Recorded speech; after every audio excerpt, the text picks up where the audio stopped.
नमस्कार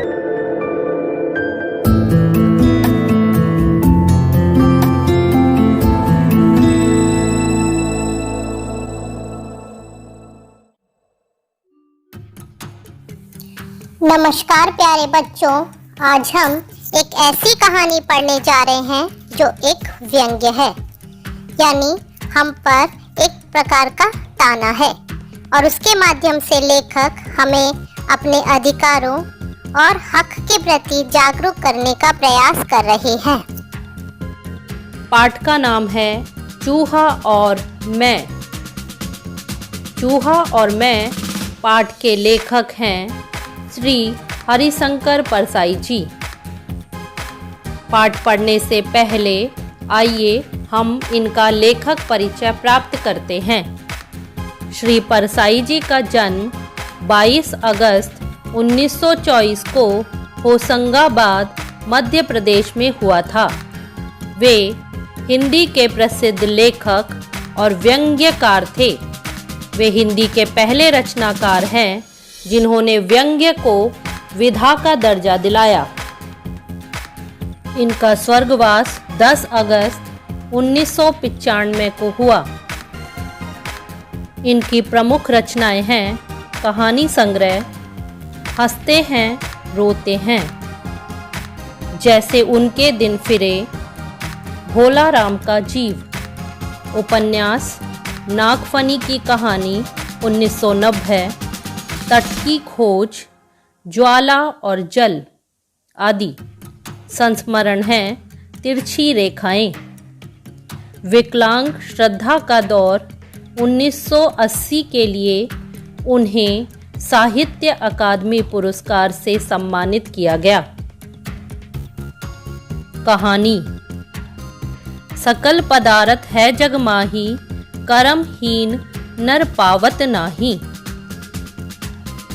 सकल यानी कि सारे, पदार्थ यानी वस्तु या चीज़ें, हैं जग यानी संसार, माही यानी में। पूरे संसार में कई तरह की वस्तुएं मौजूद हैं, परंतु कर्महीन यानी जो कर्म नहीं करता है वह नर यानी व्यक्ति, पावत यानी प्राप्त, नाही यानी नहीं कर पाता है। अर्थात इस संसार में बहुत सारी वस्तुएं और गुण और संसाधन मौजूद हैं, परंतु कर्म न करने वाला व्यक्ति उन्हें प्राप्त नहीं कर पाता है। यह दोहा तुलसीदास द्वारा रचित है। यह रामचरितमानस नामक धार्मिक ग्रंथ से लिया गया है।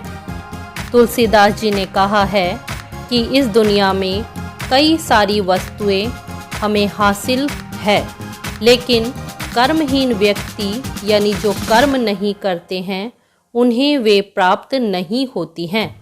इसलिए व्यक्ति को हमेशा कर्म या काम करने में तत्पर रहना चाहिए। इस संसार में ईश्वर ने हमें विभिन्न प्रकार के साधनों का उपयोग करने की स्वतंत्रता दी है, परंतु जो अज्ञानी है वह कर्महीन रहकर या संसाधनों का दुरुपयोग करके दुख को भोग रहे हैं। हम में से अधिकांश लोग परेशानियों या समस्याओं का सामना इसलिए करते हैं क्योंकि वे अपने अधिकारों और हक के प्रति सचेत नहीं होते, यानी जागरूक नहीं होते और उन्हें प्राप्त करने का प्रयास नहीं करते हैं या कोशिश नहीं करते हैं।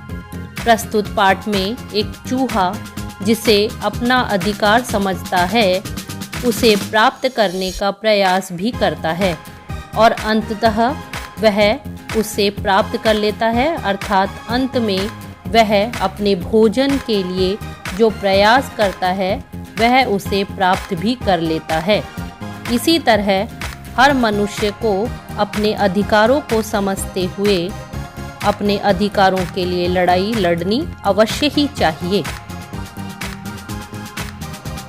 चाहता तो लेख का शीर्षक यानी टाइटल मैं और चूहा रख सकता था, पर मेरा अहंकार यानी कि घमंड इस चूहे ने नीचा कर दिया। जो मैं नहीं कर सकता वह मेरे घर का यह चूहा कर लेता है। जो इस देश का सामान्य आदमी नहीं कर पाता वह इस चूहे ने मेरे साथ करके बता दिया। अर्थात उसमें अधिकार प्राप्त करने की जो ताकत है वह सामान्य आदमी में नहीं होती है। इस घर में एक मोटा चूहा है। जब छोटे भाई की पत्नी थी तब घर में खाना बनता था। इसी बीच पारिवारिक दुर्घटनाओं, बहनोई की मृत्यु आदि के कारण हम लोग बाहर रहे। इस चूहे ने अपना अधिकार मान लिया था कि मुझे खाने को इसी घर में मिलेगा। ऐसा अधिकार आदमी भी अभी तक नहीं मान पाया, चूहे ने मान लिया है। लेखक इसमें कहना चाहते हैं कि मनुष्य भी अपने अधिकार के प्रति सजग नहीं है, परंतु चूहा जिसे अपना अधिकार मान लेता है उसे लेकर ही रहता है। लगभग 45 दिन घर बंद रहा। मैं तब अकेला लौटा। घर खोला तो देखा कि चूहे ने काफ़ी क्रॉकरी फर्श पर गिराकर फोड़ डाली है। वह खाने की तलाश में भड़भड़ाता होगा। क्रॉकरी और डिब्बों में खाना तलाशता होगा। उसे खाना नहीं मिलता होगा तो वह पड़ोस में कहीं कुछ खा लेता होगा और जीवित रहता होगा, पर घर उसने नहीं छोड़ा। उसने इसी घर को अपना घर मान लिया था। जब मैं घर में घुसा, बिजली जलाई तो मैंने देखा कि वह खुशी से चहकता हुआ यहाँ से वहाँ दौड़ रहा है। वह शायद समझ गया कि अब इस घर में खाना बनेगा, डिब्बे खुलेंगे और उसकी खुराक उसे मिलेगी। दिन भर वह आनंद से सारे घर में घूमता रहा। मैं देख रहा था, उसके उल्लास से मुझे भी अच्छा लगा, पर घर में खाना बनना शुरू नहीं हुआ। मैं अकेला था। बहन के यहाँ जो पास में ही रहती है, दोपहर को भोजन कर लेता। रात को देर से खाता हूँ तो बहन डिब्बा यानी खाने का टिफ़िन भेज देती। खाकर मैं डिब्बा बंद करके रख देता। चूहेराम निराश हो रहे थे। सोचते होंगे यह कैसा घर है, आदमी आ गया है, रोशनी भी है, पर खाना नहीं बनता। खाना बनता तो कुछ बिखरे दाने या रोटी के टुकड़े उसे भी मिल जाते। मुझे एक नया अनुभव हुआ। रात को चूहा बार बार आता और सिर की तरफ मच्छरदानी पर चढ़कर कुल बुलाता। रात में कई बार मेरी नींद टूटती, मैं उसे भगाता, पर थोड़ी देर बाद वह फिर आ जाता और सिर के पास हलचल करने लगता। वह भूखा था, मगर उसे सिर और पाँव की समझ कैसे आई? वह मेरे पाँव की तरफ गड़बड़ नहीं करता था, सीधे सिर की तरफ आता और हलचल करने लगता। एक दिन वह मच्छरदानी में घुस गया। अर्थात उसे पता था कि किस तरफ से परेशान करने पर व्यक्ति को मनाया जा सकता है।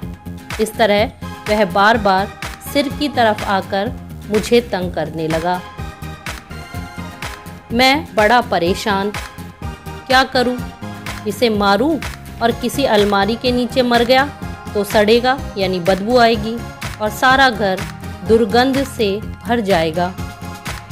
फिर भारी अलमारी हटाकर इसे निकालना पड़ेगा।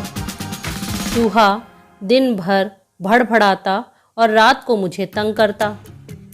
मुझे नींद आती, मगर चूहेराम मेरे सिर के पास भड़बड़ाने लगते। आखिर एक दिन मुझे समझ में आया कि चूहे को खाना चाहिए। उसने इस घर को अपना घर मान लिया है। वह अपने अधिकारों के प्रति जागरूक है या सचेत है। वह रात को मेरे सिरहाने आकर शायद यह कहता है, क्यों बे, तू आ गया है? भरपेट खा रहा है, मगर मैं भूखा मर रहा हूँ। मैं इस घर का सदस्य हूँ, मेरा भी हक है। मैं तेरी नींद हराम कर दूंगा। तब मैंने उसकी मांग पूरी करने की तरकीब यानी कि उपाय निकाला। रात को मैंने भोजन का डिब्बा खोला तो पापड़ के कुछ टुकड़े यहाँ वहाँ डाल दिए। चूहा कहीं से निकला और एक टुकड़ा उठाकर अलमारी के नीचे बैठकर खाने लगा।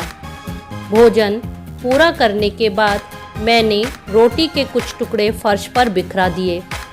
सुबह देखा कि वह सब खा गया है। एक दिन बहन ने चावल के पापड़ भेजे। मैंने 3-4 टुकड़े फर्श पर डाल दिए। चूहा आया, सूंघा और लौट गया। उसे चावल के पापड़ पसंद नहीं। मैं चूहे की पसंद से आश्चर्यचकित या चमत्कृत रह गया। मैंने रोटी के कुछ टुकड़े डाल दिए।